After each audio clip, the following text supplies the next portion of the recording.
जय हिंद दोस्तों। Class today के डिजिटल प्लेटफॉर्म पे आप सभी लोगों का स्वागत है, इस उम्मीद के साथ कि आप सभी लोग स्वस्थ होंगे, मस्त होंगे, बहुत ही अच्छे से अध्ययन कर रहे होंगे। ये जो क्लास चल रही है ये आपका हेल्थ एजुकेशन ऑफिसर और एनएम और जीएनएम का ठीक है। इसमें लास्ट क्लास में जो इससे रिलेटेड जो आपका टॉपिक है ये है ना हेल्थ एजुकेशन, स्वास्थ्य शिक्षा।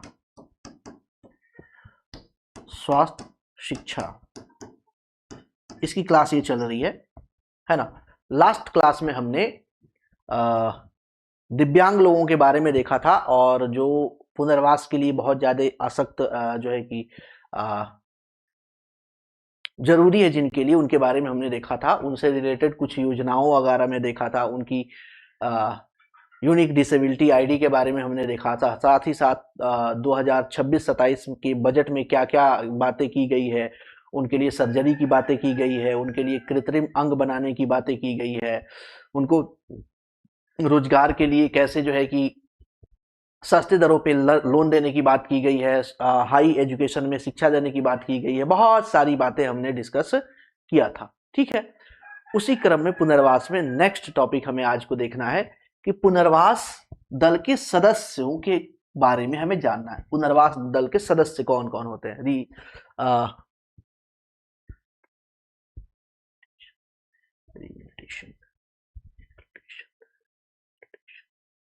ठीक है, रिहेबिलिटेशन के बारे में देखना है।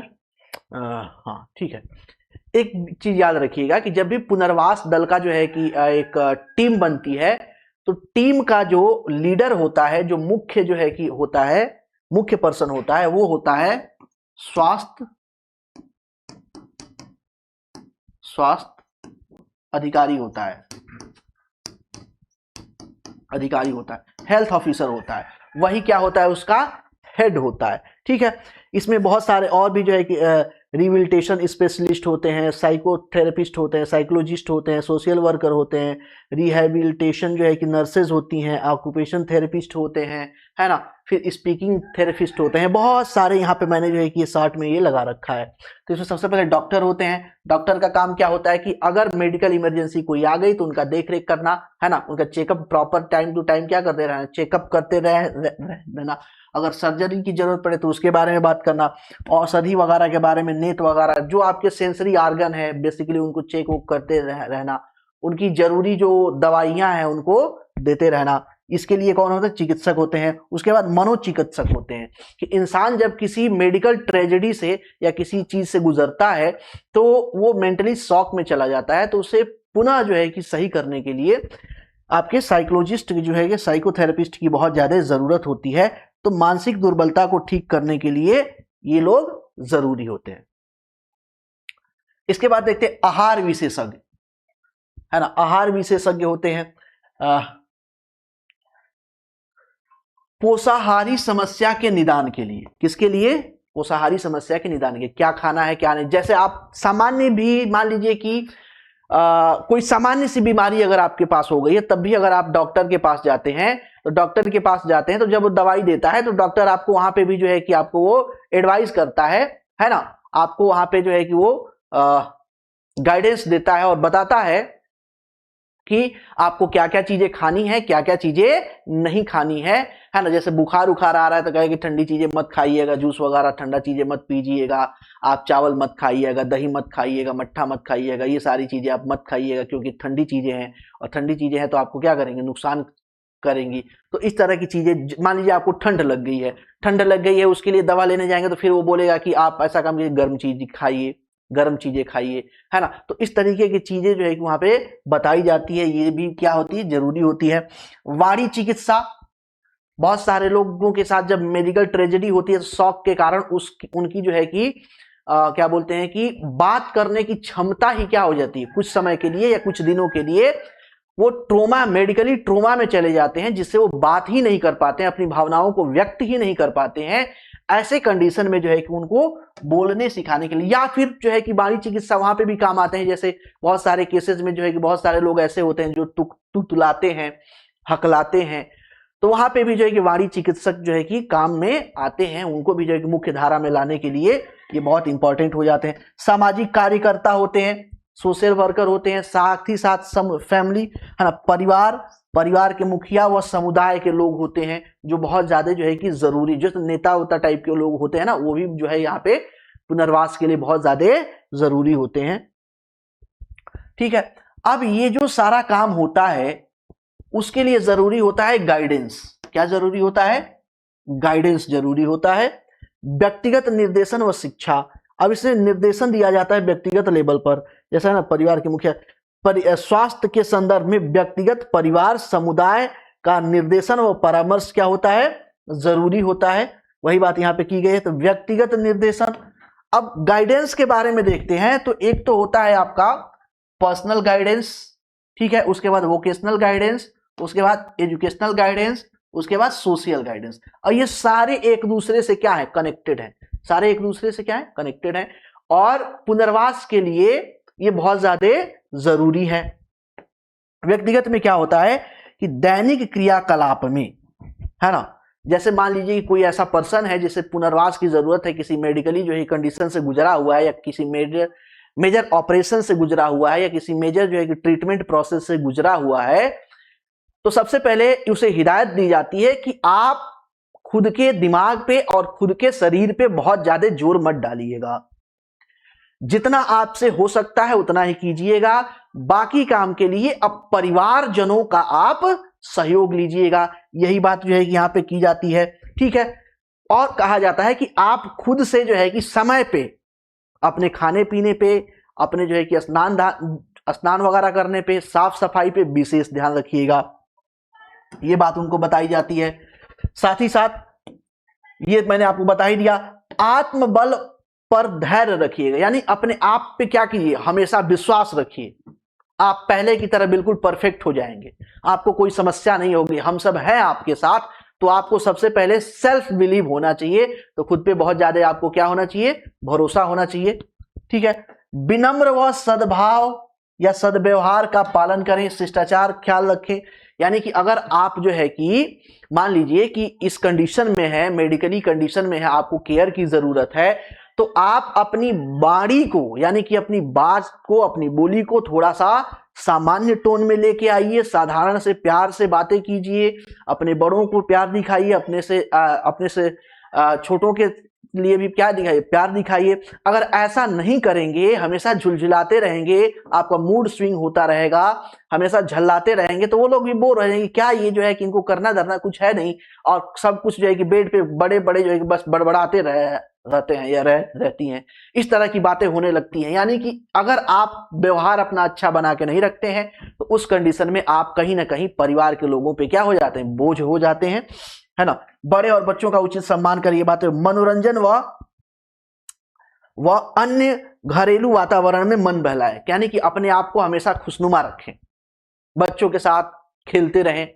सबसे मनोरंजन का अच्छा कार्य तो यही है। और जो है कि चीजें मनोरंजन के वगैरह, वर्कआउट वगैरह करते रहें। हाथ पैर के जो है कि उंगलियों को क्या करते हैं? हिलाते वगैरह रहें, कुछ ना कुछ। अगर बेड रेस्ट पे हैं तो कम से कम हाथ पैर हिला सकते हैं, तो अगर हाथ पैर नहीं हिला सकते हैं तो कम से कम उंगलियों को क्या कीजिए? हिलाते रहिए, ऐसे बंद कीजिए खोलिए, बंद कीजिए खोलिए, बंद कीजिए खोलिए। तो ये तमाम सारी जो चीजें हैं, छोटी छोटी चीजें हैं, ये जो है कि मेडिकल स्तर पे जो है कि लोगों को बताई जाती है। ठीक है, परिवार के सदस्यों को परामर्श, देखिए यही कहीं ना कहीं जो व्यक्तिगत लेवल पे परामर्श दिया गया है, कहीं ना कहीं पारिवारिक लेवल पे भी वही सारे परामर्श दिए जाते हैं। हाँ, वो परिवार के लिए होते हैं कि भाई देखिए इनकी हालत सही नहीं है, तो आप के परिवार लोगों का कर्तव्य है कि इनसे थोड़ा सहानुभूति रखें, इनकी भावनाओं की कद्र करें। कभी कभी झल्ला भी जाते हैं तो उसको भी बर्दाश्त करें। टाइम पे इनकी जो है कि साफ सफाई करते रहें, नहलाते धुलाते रहें, खाना वगैरह दिलाते रहें, टाइम टू टाइम इनको दवाई दिलाते रहें। टाइम पे जो है कि अगर डॉक्टर बोल रहा है चेकअप के लिए, तो उस टाइम पे जो है कि इनको चेकअप के लिए लेके जाते रहिए। परिवार का माहौल हमेशा खुशनुमा बनाए रखिए। ऐसा ना हो कि ये परिवार भी स्ट्रेस में रहे और ये भी क्या रहे? स्ट्रेस में रहे। देखिए हमेशा परिवार का माहौल, चाहे मेडिकल कंडीशन हो या मेडिकल कंडीशन ना हो, हर एक कंडीशन में आपको कोशिश ये करना है कि परिवार का माहौल हमेशा खुशनुमा होना चाहिए। परिवार का माहौल हमेशा खुशनुमा होना चाहिए ताकि बच्चे कंफर्टेबल रहें, आपके जो वृद्धजन हैं वो भी कंफर्टेबल रहें, और जो ऐसे अशक्त लोग हैं या मेडिकली चैलेंजेस लोग हैं वो भी जो है कि उसमें अच्छे तरीके से सरल भाव से अपनी भावनाओं को रख सके। तो इसलिए खुशनुमा माहौल हमेशा बना के रखना चाहिए। कभी उन्हें बोझ ना समझे परिवार का, ऐसा ना हो कि कोई बात कहें तो ध्यान से सहानुभूति पूर्वक सुनने के बजाय उन पे झल्ला दीजिए, चिल्ला दीजिए, तो वो जो है कि समस्या हो जाएगी, है ना। उनके साथ ऐसा कोई बर्ताव न करें जो उनके आत्मबल को नुकसान पहुंचाए, ऐसा कोई कार्य ना करें जो उनके सेल्फ कॉन्फिडेंस को क्या करे, तोड़ दे, है ना। अगर उनकी बात कोई गलत लग भी रही है और उसमें सुधार करना चाहते हैं तो सकारात्मक जो है कि उसमें चेंजेस कीजिए, सकारात्मक उसमें जो है कि चेंज करने की जरूरत है। दैनिक क्रियाकलाप में सहयोगी, सारी स्नान, ये सारी चीजें हो गई। कठिन परिश्रम वाले काम से उनको क्या कीजिए, दूर रखिए। शांति एवं सद्भाव के मन बहलाएं। आवश्यक मनोरंजन, ये सारी बातें ऑलरेडी मैं आपको बता चुका हूं। स्वयं सेवी, अगर मान लीजिए कहीं आसपास, आपके आसपास कोई गैर सरकारी संगठन है, कोई प्राइवेट संस्था है, कोई स्वयं सेवी संस्था है, और अगर उससे आपको मदद मिल सकती है ना, उससे पुनर्वास में या जो भी कंडीशन है उसमें अगर आपको मदद मिल सकती है तो उनके द्वारा जो है कि आप मदद वगैरह ले सकते हैं। विकलांग व्यक्ति समुदाय का ही अंग या सदस्य है, इसलिए भावनाओं का क्या होना चाहिए, सहयोग होना चाहिए। उन्हें रोजगार व लाभकारी योजनाओं के लिए अवसर दिया जाना चाहिए। सारी बातें होनी चाहिए, ठीक है, ये सारी बातें होनी चाहिए। अब कुछ विशेष कंडीशंस होती हैं, कुछ विशेष कंडीशन, विशेष करके महिलाओं की स्थिति में, हालांकि यहां पे पुरुषों की स्थिति में भी होता है लेकिन महिलाओं की स्थिति में ज्यादा होता है। जैसे अविवाहित महिलाएं हैं, तलाकशुदा महिलाएं हैं, है ना। अविवाहित या कह लीजिए कि एकल, अविवाहित महिलाओं को परामर्श की जरूरत, या जो एकल महिलाएं हैं, अकेली महिलाएं हैं, उनको परामर्श की जरूरत क्या क्या होती है। तो एक चीज याद रखिए कि ऐसे जो महिलाएं होती हैं इनका समाज में कोई महत्वपूर्ण स्थान नहीं होता है, पूरा जीवन इनका एकाकी होता है, अकेलेपन में बिताना होता है, कोई देख रेख करने वाला होता नहीं है। अब ये कौन कौन सी महिलाएं हो सकती हैं, निम्नलिखित कारण क्या होता है, अकेलापन का, या एकाकी महिलाएं, है ना, जो अविवाहित या सिंगल महिलाएं हैं, अविवाहित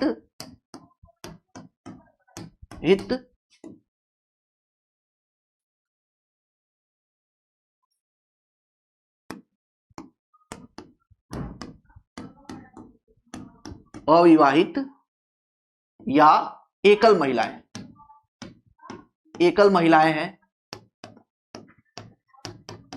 हैं।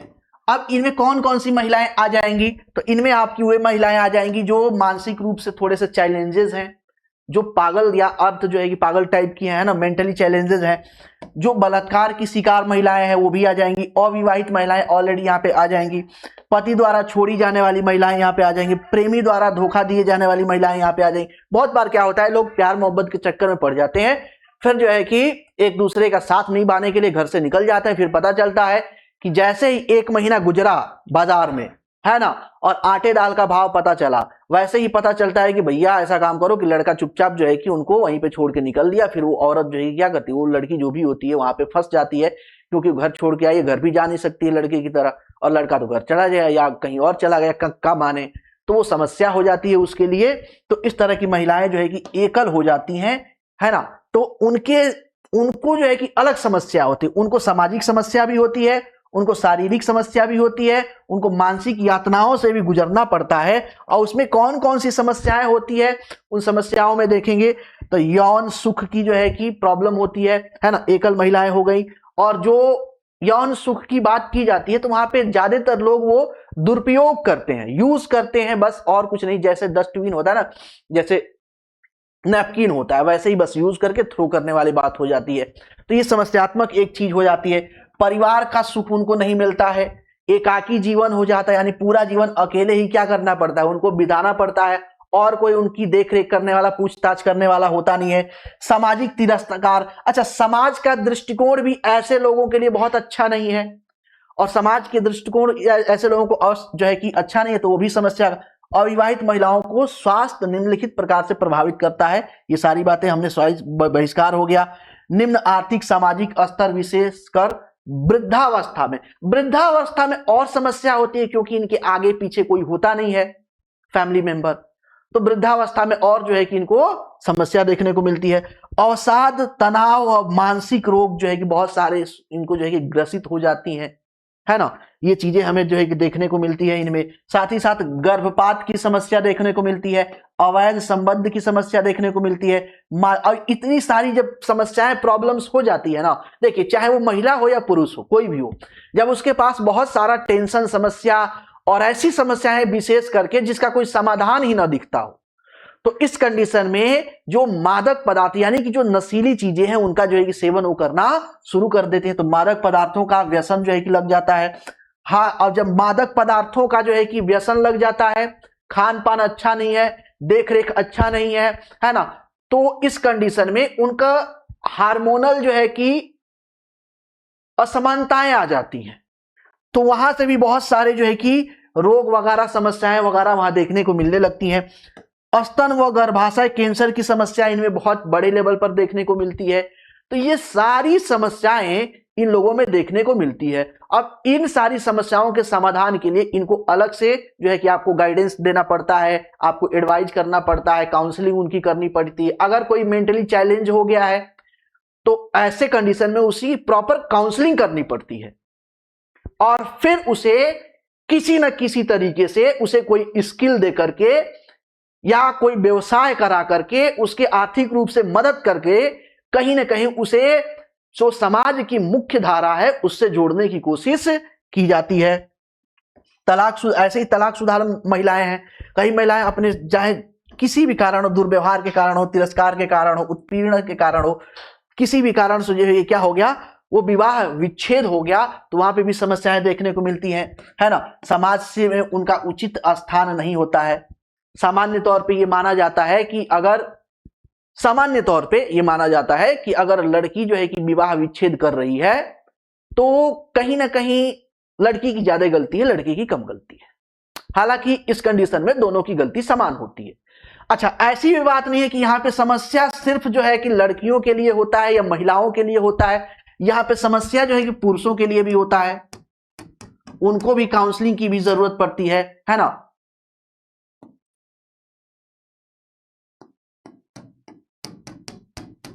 एक संस्था है सिफ नामक जो है कि संस्था है, ठीक है। इसका कार्य ही यही है, इसका फुल फॉर्म है सेव इंडियन फैमिली फाउंडेशन। इसका फुल फॉर्म क्या है? Save Indian family foundation. इसका कार्य क्या है कि ये ऐसे पुरुषों को जो है कि काउंसलिंग और गाइडेंस और पुनर्वास कराती है जो कहीं ना कहीं प्रताड़ित हैं महिलाओं द्वारा, ठीक है। और लगभग इसके 100 से ज्यादा सेंटर ऑल ओवर इंडिया जो है काम करते हैं। 100 से ज्यादा सेंटर, 100 के आसपास सेंटर जो है कि ऑल ओवर इंडिया इसके काम करते हैं।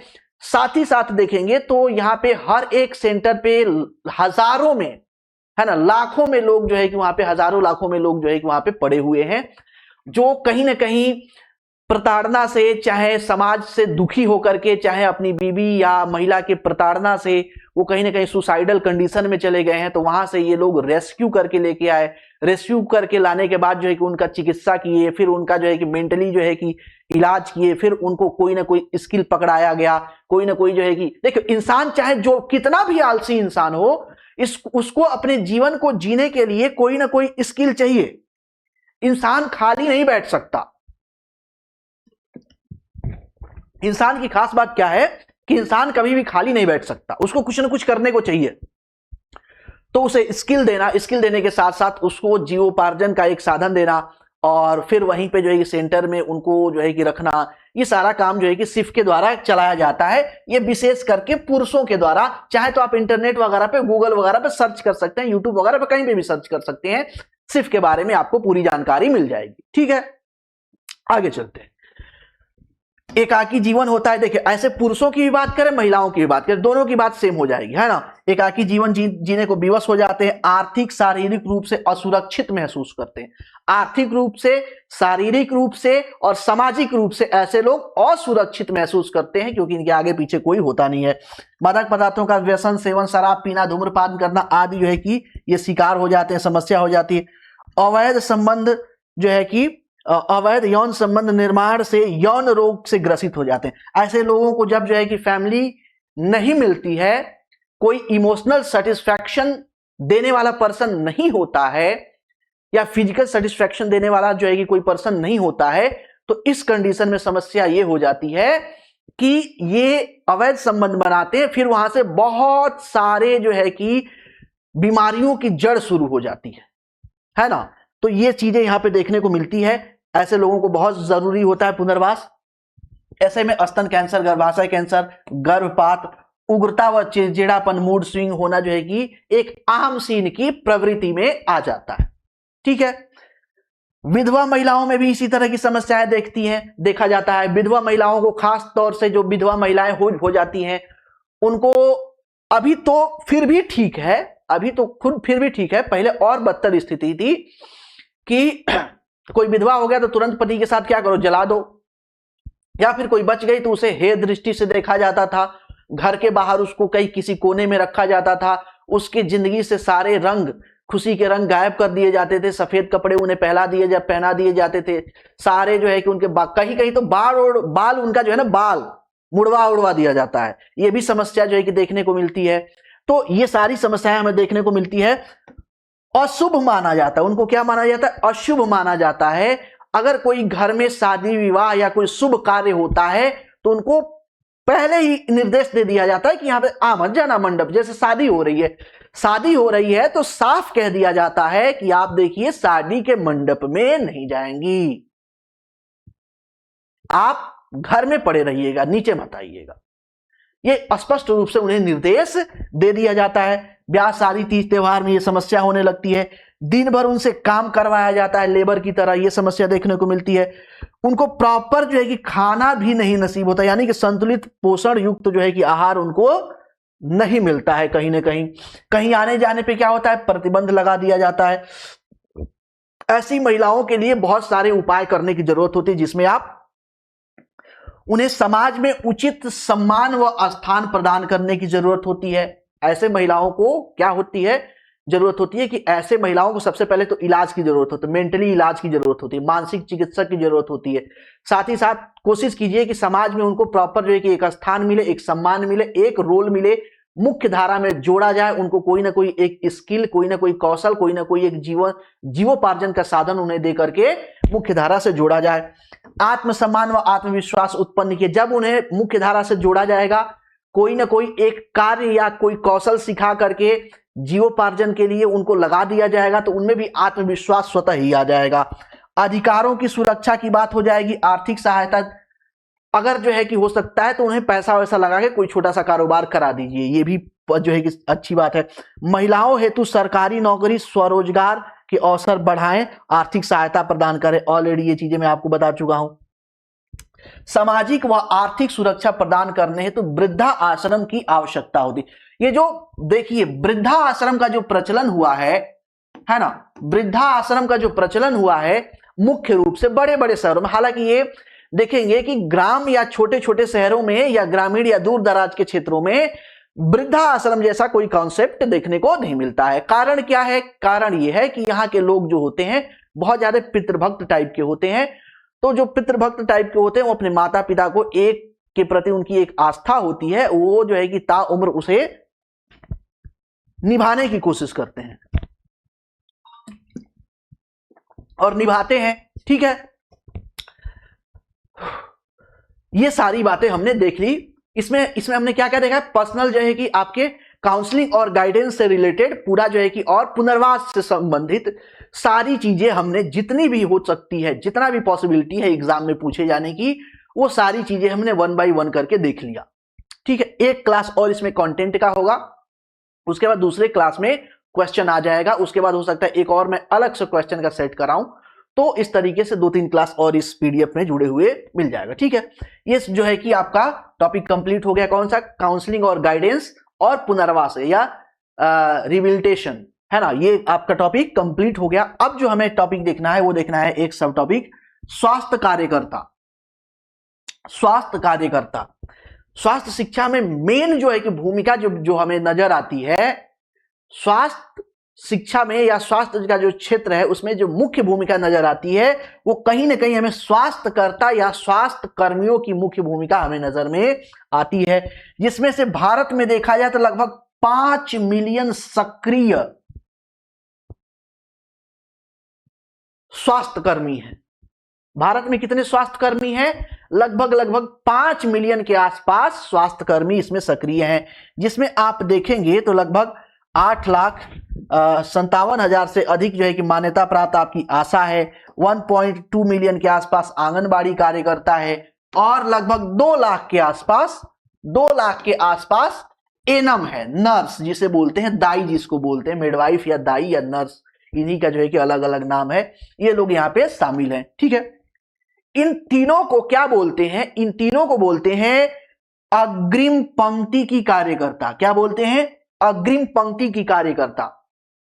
याद कीजिए जब कोविड-19 आया था तो कोविड-19 के समय यह शब्द खूब प्रचलित हुआ था, अग्रिम पंक्ति के जो है कि हेल्थ वर्कर, अग्रिम पंक्ति के हेल्थ वर्कर, इनकी खूब ड्यूटी लगाई जाती थी, सबसे ज्यादा समस्या इन्हीं को हुई थी वहां पे, है ना। तो ये जो अग्रिम पंक्ति के हेल्थ वर्कर हैं, अग्रिम पंक्ति के जो स्वास्थ्य कार्यकर्ता है, इसमें कौन कौन आ जाएंगी आपकी? इसमें आपकी आ जाएंगी आशा आ जाएंगी, प्लस आंगनबाड़ी कार्यकर्ता आ जाएंगी, और प्लस यहां पे आ जाएंगी आपके एनम या मिडवाइफ। ये जो है कि आपकी अग्रिम पंक्ति की कार्यकर्ता में आ जाती हैं। ठीक है, आशा कार्यकर्ता इसमें आ जाएंगे। आशा कार्यकर्ता ग्रामीण क्षेत्रों में बात करती है। कहां पे? आशा कार्यकर्ता ग्रामीण स्वास्थ्य के लिए महत्वपूर्ण है, जो समुदाय को सार्वजनिक स्वास्थ्य सेवा या सार्वजनिक स्वास्थ्य केंद्र से जोड़ती हैं। सार्वजनिक जो है कि या सामुदायिक जो है सामुदायिक स्वास्थ्य केंद्र से जोड़ती हैं, यानी कि कम्युनिटी हेल्थ सेंटर से। समुदाय सार्वजनिक स्वास्थ्य केंद्र से जो है कि जोड़ने का काम करती है कौन? आशा कार्यकर्ता। आशा, एनम और आंगनवाड़ी कार्यकर्ताओं की भूमिका में देख लेते हैं तो भारतीय ग्रामीण स्वास्थ्य प्रणाली में जो है कि आशा काम करती हैं। एनम जो है कि ये ऋण की, यानी आशा और एनम भारत में जो स्वास्थ्य व्यवस्था है उसमें कहीं ना कहीं ऋण का काम करती हैं। ठीक है, ये दोनों कार्यकर्ता समुदाय व मुख्य स्वास्थ्य प्रणाली हॉस्पिटल के बीच एक मजबूत कड़ी, ब्रिज का काम करती हैं। जो आपकी आशा है और एनम है, आशा और एनम जो हॉस्पिटल फैसिलिटी है यानी कि चिकित्सा व्यवस्था है, और जो नागरिक है, जो समुदाय है, उसके बीच ब्रिज का काम या कनेक्शन का काम अगर कोई करता है तो एनम और आशा है। आंगनबाड़ी कहां काम करती है? तो आंगनबाड़ी बेसिकली छोटे बच्चों और स्तनपान कराने वाली महिलाओं के लिए कार्य करती है। किसके लिए? छोटे बच्चों और स्तनपान कराने वाली महिलाओं के लिए विशेष करके काम करती हैं। आशा कार्यकर्ता जिसको बोलते हैं मान्यता प्राप्त सामाजिक स्वास्थ्य कार्यकर्ता, इनको क्या बोलते हैं? आशा कार्यकर्ता या मान्यता प्राप्त सामाजिक स्वास्थ्य कार्यकर्ता। आशा एक सामुदायिक स्वास्थ्य स्वयंसेवी है। इनका काम क्या है? जागरूकता फैलाना, यानी कि स्वास्थ्य के प्रति जागरूकता लोगों में फैलाना, लोगों को अस्पताल तक पहुंचाना इनका कार्य है। ये आशा जो वर्कर हैं वो किसके तहत आई हैं? तो ये देखिए कि इनका गठन जो है, आशा का गठन स्वास्थ्य एवं परिवार कल्याण मंत्रालय के द्वारा राष्ट्रीय ग्रामीण स्वास्थ्य मिशन के अंतर्गत 2006 में किया गया है। ये बहुत इंपॉर्टेंट है, इसको स्टार मार्क कर लीजिएगा, है ना। ये बहुत जो है कि इंपॉर्टेंट है। इस तरह के प्रश्न जो है कि जैसे आप देखिए अभी तक एक ही समय सैंपल पेपर दिखता है, हेल्थ एजुकेशन ऑफिसर का, हालांकि एएनएम वगैरह का, जीएनएम वगैरह का और सारे बहुत सारे जो है पेपर हमें देखने को मिलता है। लेकिन अगर इसमें देखते हैं तो ये बहुत टॉपिक जो है कि इंपॉर्टेंट हो जाता है। 2006 में इनको गठित किया गया था। इनका कार्य क्या है, इनका कार्य है ना, इनका कार्य क्या, आशा का जो है कि कार्य क्या है, कार्य के बारे में अगर बात करें, कार्य, तो कार्य के बारे में देखें तो गर्भवती महिलाओं की देखरेख करना इनका काम है। वह गर्भवती महिलाओं का पंजीकरण करती हैं, पंजीकरण करना, उन्हें प्रसव पूर्व जांच के लिए प्रेरित करना, है ना, जो हेल्थ सर्विसेज है वहां पे इनको कनेक्ट कराना। संस्थागत प्रसव को बढ़ावा देना, यानी कि पहले क्या होता था, पहले यह होता था कि सामान्य तौर पे ज्यादातर डिलीवरी जो है कि घर पे ही करा ली जाती, दाई वगैरह या किसी जो है कि गांव के या आसपास के किसी जानकार या एक्सपीरियंस या बुजुर्ग महिला को पकड़ लिया जाता था और उन्हीं के द्वारा घर पे ही प्रसव या बच्चे का जन्म करा दिया जाता था। अब जो है कि सरकार ने व्यवस्था कर दी है कि आप जो है कि क्या कीजिए, हॉस्पिटल में बच्चे का जन्म होगा, पंजीकरण होगा, साथ में इसको बढ़ावा देने के लिए प्रलोभन भी दिया गया है कि हम, अगर आप हॉस्पिटल में बच्चा करते हैं और उसका रजिस्ट्रेशन होता है तो हम आपको अधिकतम 6,000 तक पैसे देंगे पर बच्चे पर। ठीक है, ये बात की गई है, अधिकतम की बात की गई है, न्यूनतम की बात नहीं की गई है। अधिकतम 6,000 मतलब कि आपको 1,000 रुपया भी दिया जा सकता है, 6,000 भी दिया जा सकता है। ये चीजें जो है कि यहाँ पे बातें की गई है। ठीक है, संस्थागत प्रसव को बढ़ावा देना, जननी सुरक्षा योजना के तहत महिलाओं को अस्पताल में प्रसव कराने के लिए प्रोत्साहित करना इनका जो ही काम है। टीकाकरण में सहयोग करना, बच्चों और माताओं को समय पर टीका लगवाना। साथ ही साथ देखेंगी कि जो आशा कार्यकर्ता होती हैं, जब किसी के घर बच्चा पैदा होता है तो हर वीक में कम से कम उनका रूल होता है कि वीक में कम से कम एक बार, अगर मान लीजिए कि किसी कारणवश वो हॉस्पिटल नहीं जा पाई महिला बच्चे को लेकर के, तो आशा कार्यकर्ता उनके घर जाएंगी। घर जाने के बाद जो है कि उनका प्रॉपर देखरेख करेंगी, बच्चे का वेट करेंगी, बच्चे की हालत जो मेंटल कंडीशन है उसको जो है कि क्या करेंगी, चेक करेंगी कि हेल्थ कंडीशन उसकी सही है या नहीं है, माता की हेल्थ कंडीशन सही है कि नहीं है, बच्चे की प्रॉपर फीडिंग हो रही है नहीं हो रही है।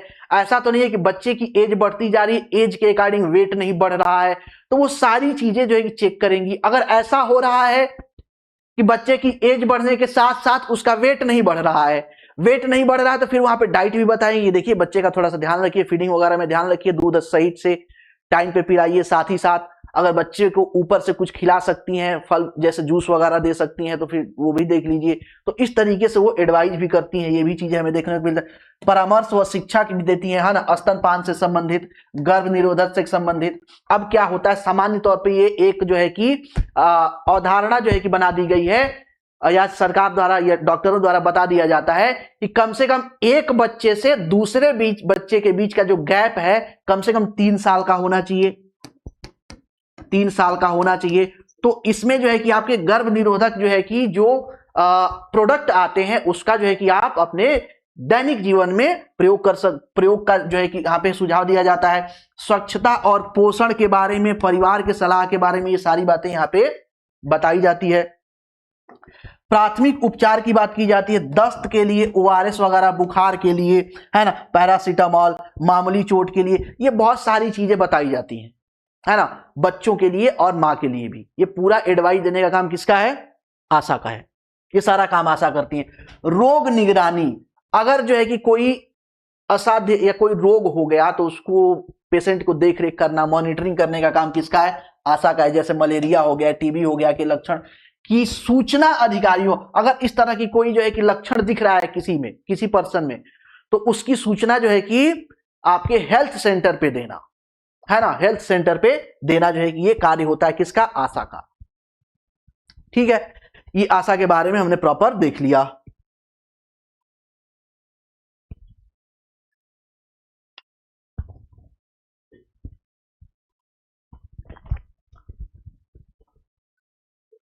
ठीक है, आगे चलते हैं। नेक्स्ट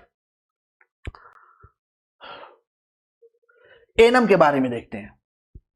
एनम के बारे में, एनम को क्या बोलते हैं, एनम ऑक्सिलरी नर्स या मिडवाइफ के नाम से भी जानते हैं, नर्स के नाम से भी जानते हैं।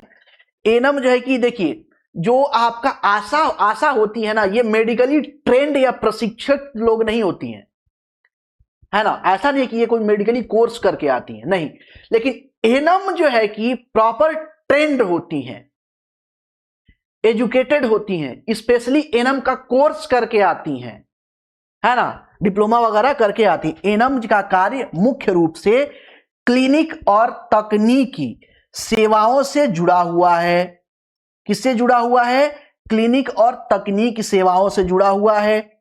जमीनी स्तर पे काम करने वाली एक महत्वपूर्ण महिला है। ये जमीनी स्तर पे ये काम करने वाली महत्वपूर्ण जो है कि एक स्वास्थ्यकर्मी है। स्वास्थ्यकर्मी जो बुनियादी नर्सिंग, दाईगिरी, सामुदायिक स्वास्थ्य में प्रशिक्षित हैं। ये भी याद रखिए किस स्तर पे कार्य करती हैं, तो एनम उप केंद्र के स्तर पे काम करती हैं। स्टार मार्क कर लिए, बहुत इंपॉर्टेंट है ये। एनम किस स्तर पे कार्य करती हैं? देखिए, आशा में हमने देखा, आशा जो है ग्रामीण स्तर पे कार्य करती है। वैसे ही आप एनम देखा जाए तो एनम किस स्तर पे कार्य करती हैं? तो एनम आपके उप केंद्र के स्तर पे कार्य करती हैं।